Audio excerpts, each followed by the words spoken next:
How is AI revolutionizing accounting? This is the IssuesWatch podcast.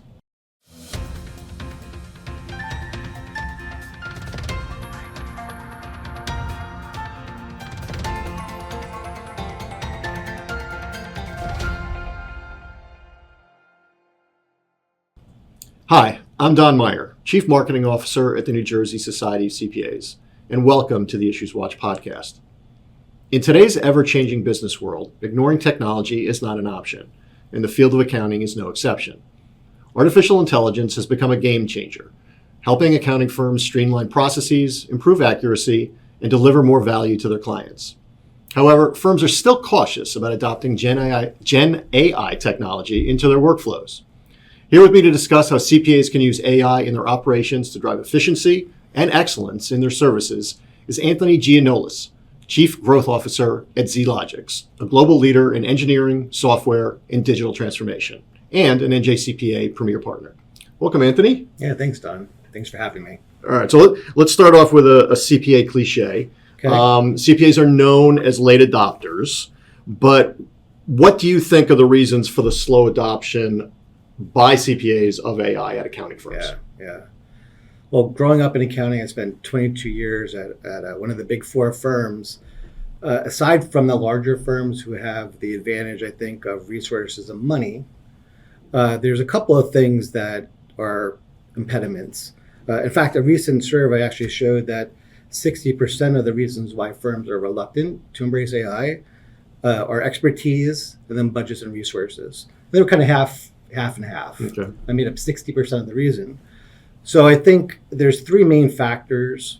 One being there's definitely a talent and skills gap. Right. I think across IT in general, there's a huge demand for talent. Certainly, we're not surprised that there's a demand for talent in the CPA industry. Right. And it is exacerbated, I think, by the lack of talent around AI and data science. It's not a newer aspect of the IT industry, but it's definitely newer to being embraced over the last 2 years. I think with the advent of ChatGPT, talent's just hard to find, especially with knowledge of our industry, right. Specific knowledge. And then further building and training and testing models just costs a lot of money. So talent's hard to find, especially with the knowledge of our industry and its requirements like compliance with the regulators, data privacy, to client confidentiality rules. Building and training and testing models is very expensive and very difficult to do. It costs a lot of time and a lot of money. Right. Lack of specific use cases, I think, is the next reason. Mm-hmm. So, we're not the most creative bunch. I think thinking about how to apply generative AI to help with, say, agents to run workflow, agents to answer questions or help run services is something that it's really difficult to conceptualize. And while AI has more clear application in things that are more obvious, like fraud detection, data reconciliation, many firms can't really see beyond the corner for those use cases that are a little less obvious. I think there's a little less reluctance to the ROI because of that reason. Right. One of the things that we're trying to do to actually address that specifically and head on is one of our products that we've developed called ZiaIQ. Mm-hmm. Offers firms the ability to implement and embrace and bring AI into their firm relatively easily, quickly, and cost effectively. Okay. The last reason I wanted to mention, certainly I think everyone can appreciate is the culture of accounting is definitely risk averse. Yes. Oh God, yes. Yeah. And I think with AI, most of the technology that's black box, you can't really see behind the curtain. It's almost like working with Oz. Mm-hmm. You have to trust that what's happening is happening for the right reasons. The accuracy and compliance aspects of it kind of outweigh the ability to trust and innovate. And I think that's something we're trying to help out too with our product, that we're able to really demonstrate, but also make sure that we're applying the right testing and quality assurance processes to our implementations as well. This is a bit of an apples and orange comparison, but this kind of reminds me of when social media started to really gain in popularity amongst all audiences, but particularly young people. And there were firms that banned social media sites at their firms, Absolutely. forgetting the fact that any young person at their firm who wanted to at the time be on Facebook or Twitter or whatever, they had their phone, so they could access it that way.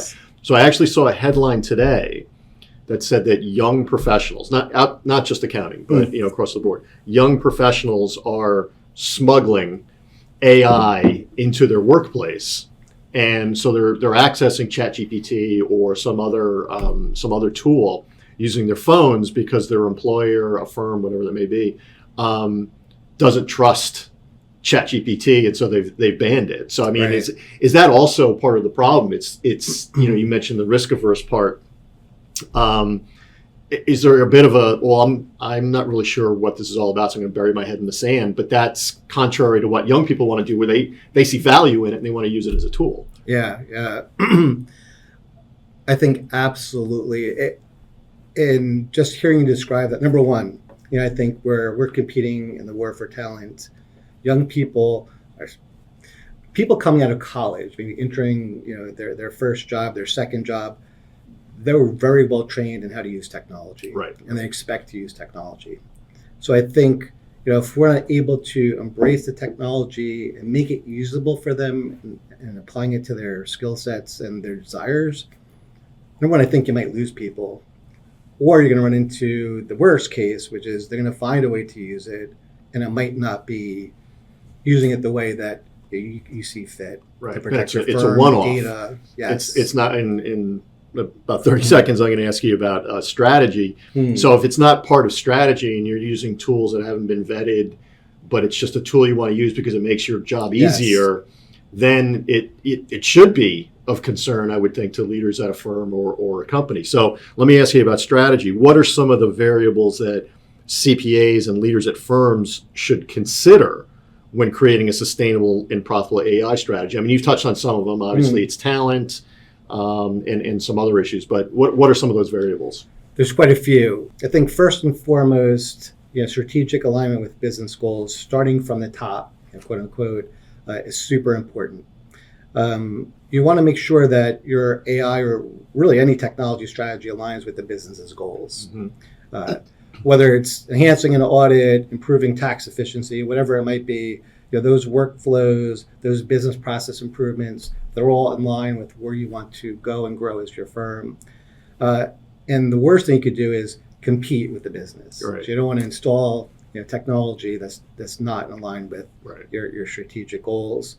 And along those lines, just identifying the right pain points that you're trying to solve for. Those are key as well. If you're trying to reduce manual data entry, redundant data, whatever those goals are, but they should be very specific and clear, and aligned to the strategy. Then I think once you're there, then you can start to really define cost-benefit analysis and ROI. And those two things are really important to me because if you don't have a way to establish a consistent prioritization framework, in terms of understanding how to analyze cost-benefit analysis against one or more different use cases, you're not going to be able to evaluate them in the same way. You're not comparing apples to apples. So having that clear framework is really important. And that might be cost, impact to the firm, time to implement, level of effort, things like that allow you to say, create like almost a 4-box, and here's how I want to do whatever it is in a sequential order because of these factors and reasons. And I think at the beginning of your remarks, you made an interesting comment about, and I think this is somewhat obvious, but it's probably not something that every firm or leader thinks about, is you have to make sure you understand what the goals are of when you implement any type of AI tool, because in some cases it might be efficiency, but in other cases it might be growth or in trying to enhance production. I read an article about there's a lot of PE investment in firms now. And one of the, I won't mention the name of the PE firm, but they're making heavy investments in AI. And this one person who was quoted said that they want to make the staff at this particular firm that they had invested in 3 to 4 times more productive than they were before, which to me sounds, I wouldn't use that in their marketing copy to try and hire people, but there really is differences in how this could be valuable to a particular firm. Yes, absolutely. I think you mentioned 2 really important points there. Understanding the goals And the measurements of success are super important because you're not going to know you got there unless you can measure and articulate that you got there the right way, right? The other thing is it's okay to make incremental improvements. Right. So we actually recommend to our clients, start small and think about a specific use case. Let's prove it out, make it work, and then go on to the next one and the next one and the next one. The second point you made, which I think is really important, is that PE firms comment about increasing the value of their staff. Right. I think that's where technology plays a huge role. Right. And quite frankly, as we're thinking about the war for talent in our industry, technology's got to play a big role because the younger generation don't want to do the things that probably we had to do when we were growing up. Right. But more importantly, I heard a really great term, and I'm totally stealing it. You want to take the ordinary out of your work and just replace it with the extraordinary. Right. So by removing all those mundane, it's a really good way to describe it. But by removing those mundane tasks, for the first years, or even the second years, you really just free up people to, number one, be more involved with what they want to be doing, but come up the ladder quicker. Right. And maybe we'll have people that stay with firms longer. Right. And get less burnt out. Right. Exactly. And then the last thing I'll mention too, because I know I'm going on and on, it's a really important one, top 3 for sure, but data readiness is absolutely critical. Right. And I compare it to building a house. If you don't have a strong foundation of your home, you might build the best house ever, but it's going to collapse at some point. It might not be today, but it certainly is going to fall. And over the years, with integrating applications, with having legacy systems that might not talk with one another, data quality is sometimes suspect. Right. And bad data is always worse than no data, for sure. Right. But when you're thinking about understanding outputs that rely on the data, it's a really key point to start at that point, start at that step. Okay. Well, last year you wrote an article for us titled Revolutionizing Resource Management with AI. In the article, you wrote about several key mechanisms that can help firms optimize staffing for client engagements more effectively, ensuring that the right resources are allocated to the right projects at the right time. So tell us a little about, or tell our audience a little bit about those mechanisms. Sure. I think there's really 2 key areas. I call it an AI-enabled workforce. But 2 key areas, planning and modeling, and then forecasting and budgeting. And they're probably very much interrelated, but I kind of see them almost as 2 different things. But on the planning and modeling side, that includes things like pulling the right levers. Right. So if you think of skill-based optimization, and the levers that you might pull to optimize your team, it could be things like geography, availability, skill sets, experience, utilization, profitability. But there's factors that might be really important at one point in time, factors that might not be so important at another point in time. Or they all might be important, where you just want to optimize for everything. So our tool, Zia Optimum, we built a proprietary algorithm that's actually looking at skills, experience, and variables, whether they're being input by the user or they're coming out of a platform, to analyze workloads, skills, deadlines, but allow an organization to staff based on those levers that they're pulling and bring things together in a dynamic fashion. And the great thing about it is it keeps going. So as things change, deadlines shift, the real world happens, because we could staff and plan to the end of the days, but reality sets in and the client changes something, Optimum changes with you. Right. And the cool thing I think about AI is that it can simulate different workload distribution scenarios, optimize staffing and projected timelines. So the more you use it, the more it understands your business, because all of our firms, although we do the same things, they operate a little bit differently. Sure. It'll start to learn and grow with you and improve over time. Then when I think about forecasting and budgeting, forecasting workloads, predictive analytics could play a huge role in that in terms of anticipating the peaks and the valleys of our business, right? So busy season over busy season, the lulls of the training seasons, Sure. Yeah. and help you really optimize your team's workload and capacity. Because I always hear, we work with a bunch of CPA firms, and there's these talk of, sometimes staff are overloaded and other staff are underloaded, Mm-hmm. And it's really hard to see those things in real time. And the machine can help you predict, number one, where those lulls are happening just based on trends year over year, Okay. but also based on the realities of where people are in terms of, entering their timesheets. Right. Right. So just trying to reduce peak periods and staff burnout. And I think the other thing too, going always back to the war for talent, is interfacing with learning and development and recruiting. Right.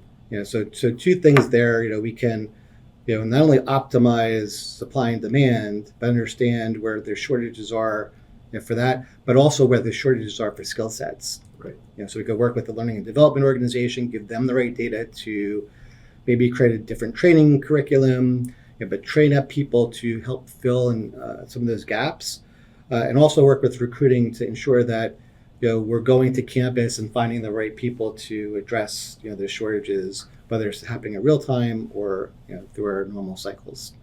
And I think a lot of firms are really good with their teams in training them on the technical topic. So they do a lot of kind of train the trainer, and a lot of managing directors training newer staff on technical topics like tax, audit, and so forth. Yes. But it must be different for firms, because we've been talking about younger people may be coming into the firm with a greater knowledge of AI or technology than the older staff. So there's almost like a reversal of roles there. Absolutely. And so that must be a challenge for firms, because it upsets the apple cart. It's not what they're used to. Yeah. I think that's a great observation. I've had interns in my team over the years, people fresh out of college, and they actually taught us usually more than we taught them. Right. And showed us just different ways of working, ways to use products that maybe we both were familiar with. But there's I think there's a lot of knowledge to be gained. Yeah, no, I agree. Regard. So we've done a number of podcasts on technology, and we've heard from CPAs that the biggest challenge for firms isn't necessarily identifying the right technology, but integrating that new tech with current tech. And you mentioned about making sure that your data is on solid ground before you do anything. So how do you help overcome that barrier to get them past, whether it's fear or preparedness or readiness? How do you get a firm past that barrier of, okay, you've bought it, now you got to implement it? Well, we're a good hand holder. Mm-hmm. So we don't throw our products over the fence. We work very closely with our clients, but I think the issue has grown over the years. Especially, you mentioned PE firms and their investment. You see the top 100 firms changing year over year because M&A activity is happening, where firms are combining, growing, whether it's platform acquisition. But the challenge there, I think that results is, we all have siloed applications. We all have legacy technologies that were great at one point in time, maybe that are either past their prime or just not integrated to the rest of our processes. Now you've exacerbated that by a factor, right? And now you have redundant systems, redundant data, perhaps, which is obviously critically important to everything. Right.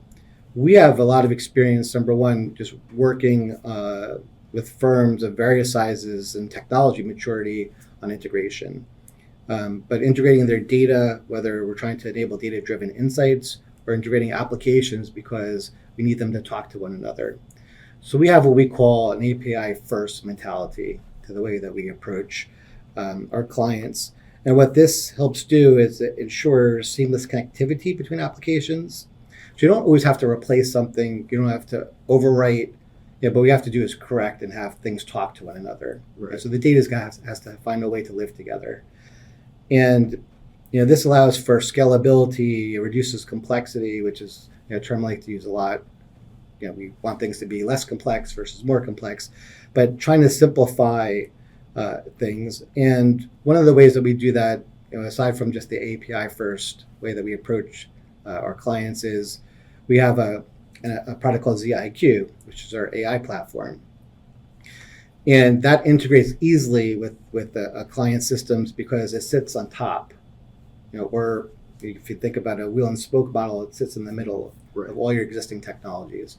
So whether you're working with another AI product or you have 14 disparate applications, we very easily can consume data from different sources and allow you to deploy agents and models, whether that's just an agent workflow application, but leverage that data in a way that's integrated very easily without having to do a whole lot of work, replacing systems or re-architecting. Yeah, great. When I first heard about ChatGPT, and I think I was listening to the radio in my car, and there was an interview going on with somebody about it. It's interesting to me how the conversation has changed since ChatGPT and all the conversation around AI. It started out in kind of tongue-in-cheek about robots, the robot uprising and the end of the world, and everything like that. And Yes. then, of course, it evolved into everybody personalizes it, say, well, is it going to cost me my job, that type of thing. So Yeah. I say this to a lot of our technology guests, but we'll have to have you back, in 6 months or a year to see how the narrative has changed again. Because I think with just the changes going on in the accounting profession, seeing how AI influences that, and then how maybe accounting influences AI within the accounting, I think is going to be really interesting, because my guess is we'll probably, a year from now, we won't be talking about the exact same things. I would bet a lot of money on that. Yeah. Well, Anthony, thanks again for joining us. We really appreciate it. Don. Thanks for listening and watching. To learn more about Zealogic's artificial intelligence solutions, visit zealogics.com. To learn more about how CPAs and accounting firms are deploying AI, visit our AI Knowledge Hub at njcpa.org/hub/AI.